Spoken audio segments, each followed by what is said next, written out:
का बहुत बहुत स्वागत। प्यारे भाई बहनों, पिछले वीडियो में आपको मैंने जानकारी दी थी कीड़ा जड़ी के बारे में।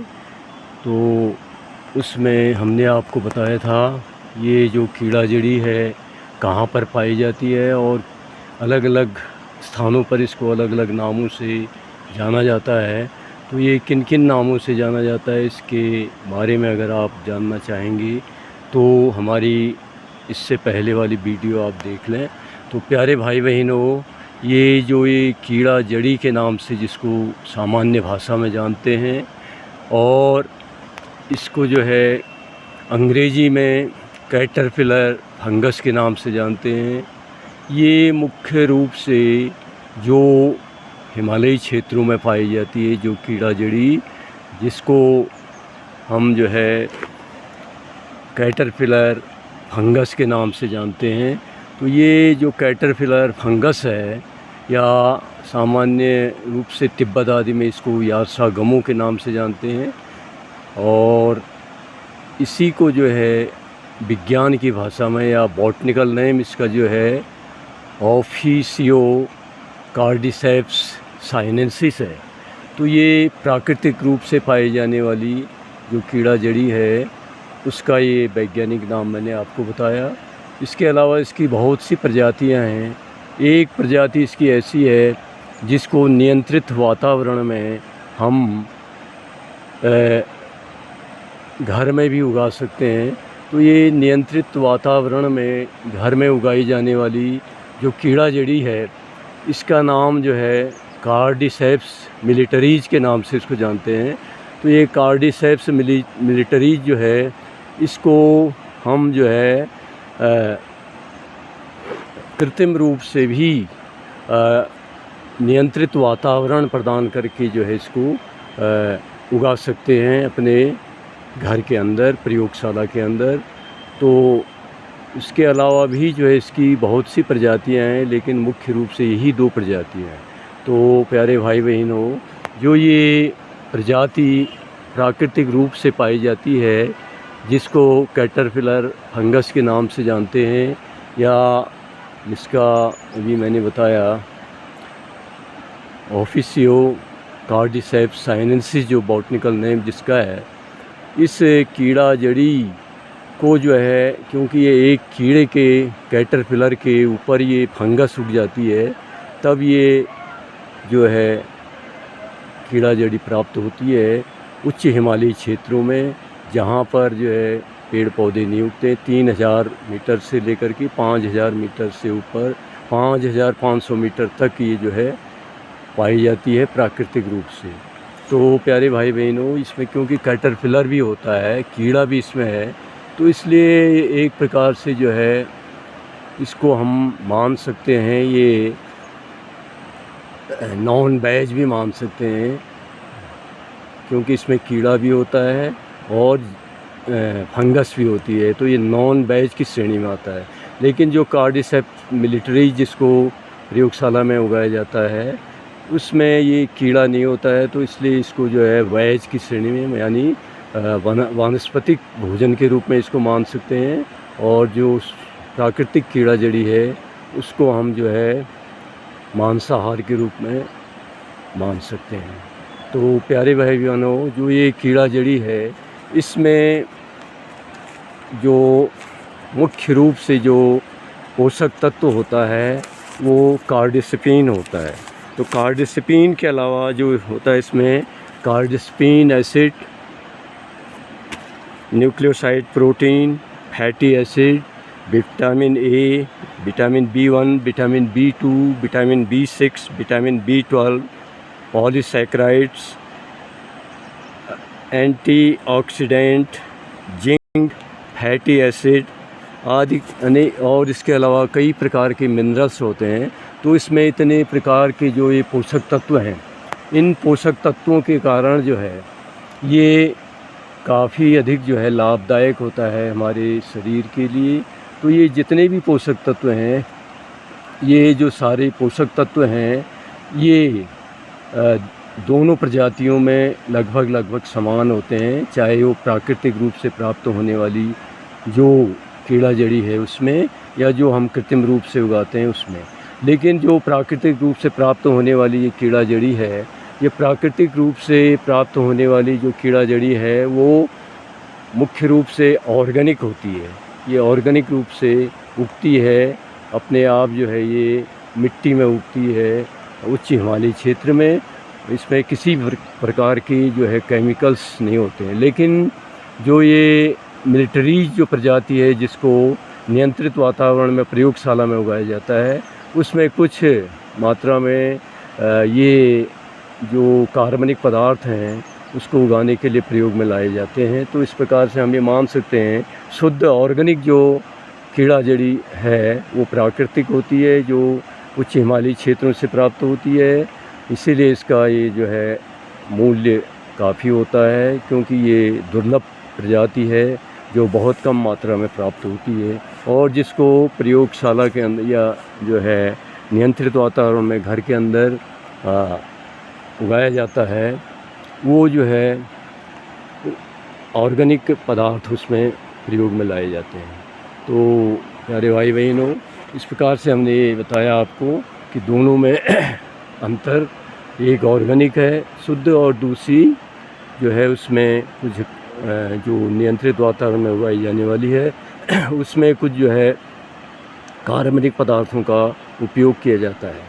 तो प्यारे भाई बहनों, इतने अधिक पोषक तत्व इनमें इस कीड़ा जड़ी में है, जिसके कारण ये हमारे शरीर के लिए काफ़ी उपयोगी इसको बताया गया है। जो विशेषज्ञ हैं या जो डॉक्टर हैं या जो मेडिकल जर्नल बोलता है, उसके अनुसार ये हमारे शरीर के लिए बहुत अधिक लाभदायक होती है इन पोषक तत्वों की उपस्थिति के कारण।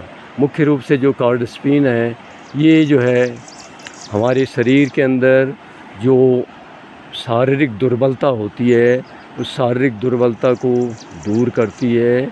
और क्योंकि ये शरीर के अंदर जो हमारे एडिनोसिन या एटीपी जो होती है, एटीपी के काउंट को बढ़ा देती है। तो एटीपी के काउंट के बढ़ने से शरीर में जो है ये जो हमारे शरीर के अंदर जो ऊर्जा है उसका लेवल बढ़ जाता है, और ऑक्सीजन ग्रहण करने की क्षमता बढ़ जाने के कारण जो एक्सरसाइज करने वाले जो एथलीट्स हैं, खिलाड़ी हैं, उनमें थकान का अनुभव कम होता है, और उनकी शारीरिक क्षमता बढ़ जाने से वो अधिक जो है ऊर्जावान रहते हैं। इसलिए एथलीट्स के द्वारा इसका ज़्यादा उपयोग किया जाता है शारीरिक दुर्बलता को दूर करने के लिए, शरीर में शक्ति को उत्पन्न करने के लिए। इसका दूसरा मुख्य लाभ ये बताया गया है कि ये एक प्रकार का जो है भोजन है, ये सुपर फूड है, ये कोई दवा नहीं है।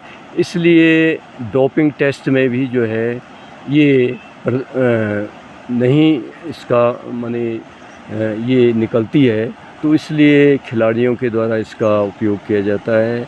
दूसरा, ये हमारे शरीर के अंदर जो ब्लड शुगर है, ब्लड शुगर को नियंत्रित करती है, और इंसुलिन की मात्रा को जो है शरीर में बढ़ाती है।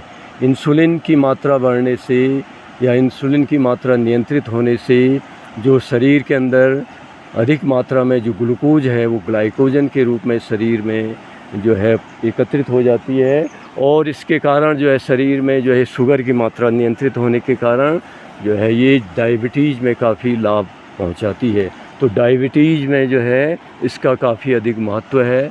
तो प्यारे भाई बहनों, ये ब्लड शुगर को नियंत्रित करती है, और इसके अलावा इसका जो लाभ है मुख्य रूप से एंटी एजिंग होने के कारण जो है ये बढ़ती उम्र के साथ जो त्वचा संबंधी जो हमारे शरीर में विकार आ जाते हैं, उन त्वचा संबंधी विकारों को ये जो है कम करती है। और त्वचा संबंधी विकार जब ये कम हो जाते हैं तो उसके कारण जो है ये उम्र के कारण पड़ने वाले जो प्रभाव हैं वो कम परिलक्षित होते हैं। इसी के साथ साथ ये जो है इनफर्टिलिटी या नपुंसकता को भी दूर करती है, और शरीर के अंदर जो है ये स्पर्म काउंट को बढ़ाती है। इसके अलावा ये हमारे शरीर के अंदर जो सेक्स हार्मोन्स होता है पुरुषों में मुख्य रूप से जो टेस्टोस्टेरोन होता है, टेस्टोस्टेरोन के उत्पादन को जो है ये शरीर में जो टेस्टोस्टेरोन हार्मोन्स है उसको साबित करने में मदद करती है, उसको उचित मात्रा में शरीर में जो है उत्पन्न करती है, जिससे कि जो सेक्सुअल एक्टिविटीज़ होती हैं उसके कारण जो है व्यक्ति जो है सक्रिय रहता है। तो इसलिए इसको हिमालय यात्सागमो भी कहा जाता है। इसके अलावा जो है आपने सुना होगा कई जो व्यक्ति होते हैं वो दिल संबंधित जो बीमारियां होती हैं, हार्ट की बीमारियों के कारण जो है हार्ट अटैक के कारण कई लोगों के आकस्मिक जो है वो मृत्यु हो जाती है। तो ये हार्ट की गति को ये नियमित करता है।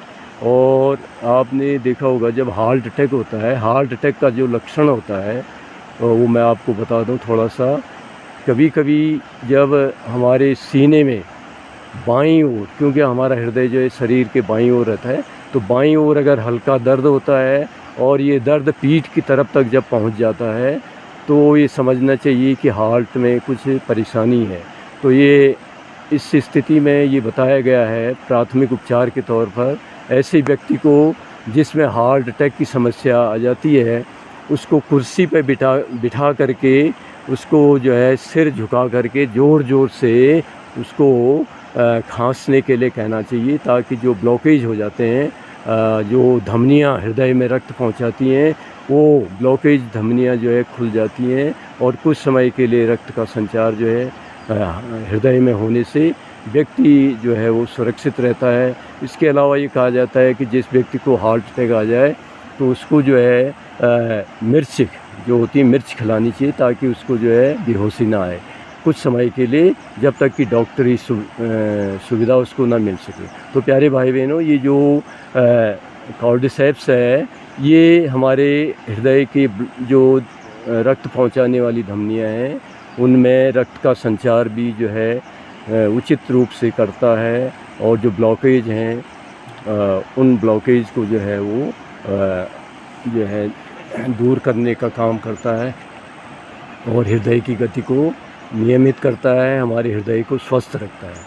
इसके बाद ये जो कहा जाता है कि इसका जो प्रभाव है वो जो हमारे फेफड़े हैं ये फेफड़ों को भी मजबूत करता है। श्वसन संबंधी जितनी भी बीमारियां हैं, फेफड़े से संबंधित जो भी बीमारियां होती हैं, जैसे हमारे फेफड़ों के कमज़ोर हो जाने से अस्थमा की बीमारी हो जाती है, या आपके सर्दी जुकाम खांसी जो भी बीमारियां होती हैं, यहाँ तक कि आपके जो कोरोना जो बीमारी होती है उस कोरोना की बीमारी को भी नियंत्रित करने में ये मदद करता है, ऐसा बताया गया है। तो ये इस प्रकार से संपूर्ण जो हमारे फेफड़े हैं उनको स्वस्थ रखने में मदद करता है। इसके अलावा जो हमारे लीवर है, जो हमारा लीवर होता है, यकृत जिसको कहते हैं, हमारे यकृत या लीवर को ये स्वस्थ रखता है। इसके लिए इसको रात्रि में सोते समय इसका उपयोग करना चाहिए, उससे हमारे जो लीवर है वो स्वस्थ होता है या स्वच्छ होता है। इसके अलावा ये किडनी संबंधी जितनी भी बीमारियां होती हैं, किडनी से संबंधित बीमारियों में भी ये काफ़ी लाभ पहुंचाता है। तो इस प्रकार से भाई बहनों हमने देखा कि ये हमारे शरीर के लिए काफ़ी लाभदायक है, सभी प्रकार से ये लाभ पहुंचाता है शरीर को। इसलिए इसको एक अमृत तुल्य जड़ी बूटी माना गया है आयुर्वेद में प्राचीन समय से ही। तो आप लोगों ने ये जाना, जितनी भी जानकारी मैंने आपको दी ये आपको अच्छी लगी होगी। लेकिन प्यारे भाई बहनों, ये जो है इसका जो सेवन है उसको जो है नियमित रूप से अगर आप करते हैं और इसकी उचित मात्रा अगर आप लेते हैं तभी आपको इसका फ़ायदा होगा, और इसका कुछ नुकसान भी या दुष्प्रभाव भी इसके आपके शरीर पर हो सकते हैं। अगर प्रारंभ में अगर आप इसको लेते हैं तो प्रारंभ में इससे जो है आधे ग्राम 0.5 से लेकर 0.75 ग्राम तक ही इसको लेना चाहिए। धीरे धीरे इसकी मात्रा 1 ग्राम तक करनी चाहिए और इससे अधिक मात्रा में प्रारंभ में इसको नहीं लेना चाहिए और इसके लेने के लिए डॉक्टर या एक्सपर्ट की सलाह उससे लेनी चाहिए। तो ये इतनी मात्रा से अधिक इसको नहीं लेना चाहिए। अगर इसको लेना है तो इसको लेने के लिए रात्रि को जो है इसकी जो संपूर्ण फ्रूटिंग बॉडी होती है उसको जो है पानी में भिगाने के लिए रख देना चाहिए और प्रातः जो है उस पानी को पी लेना चाहिए और बची हुई फ्रूटिंग बॉडी को भी जो है ग्रहण कर लेना चाहिए। लेकिन इसकी मात्रा हमने बताया 1 ग्राम से अधिक नहीं होनी चाहिए। तो अगर इससे अधिक मात्रा में इसको ग्रहण किया जाता है तो इसके शरीर पर बुरे प्रभाव भी हो सकते हैं, जैसे आपको जो है उल्टी आना और जी मिचलाना, डायरिया, रक्त क्लॉटिंग जैसी समस्याएं हो सकती हैं इसके दुष्प्रभाव के रूप में। तो इसका जो है सेवन जो है वो हमें जो है डॉक्टरी सलाह से करना चाहिए या अधिक मात्रा में नहीं करना चाहिए। अगर ऐसे लक्षण आ रहे हैं तो इसका उपयोग जो है वो करना बंद कर देना चाहिए। तो इस प्रकार से भाई बहनों, मैंने आपको ये जो कीड़ा जड़ी है या कैटरपिलर फंगस है उसके बारे में जानकारी देने का प्रयास किया। अगर आपको ये जानकारी अगर अच्छी लगी हो तो प्यारे भाई बहनों, आप हमारी इस वीडियो को लाइक करें, शेयर करें और सब्सक्राइब करें। अगले वीडियो में मैं आपको ये जानकारी दूंगा कि आप जो है घर में नियंत्रित वातावरण में कम से कम खर्चे में इसको कैसे उगा सकते हैं और कैसे इसका विपणन कर सकते हैं, कैसे इससे अधिक लाभ आप प्राप्त कर सकते हैं। तो प्यारे भाई बहनों, आपका बहुत बहुत धन्यवाद आज की वीडियो को देखने के लिए। धन्यवाद।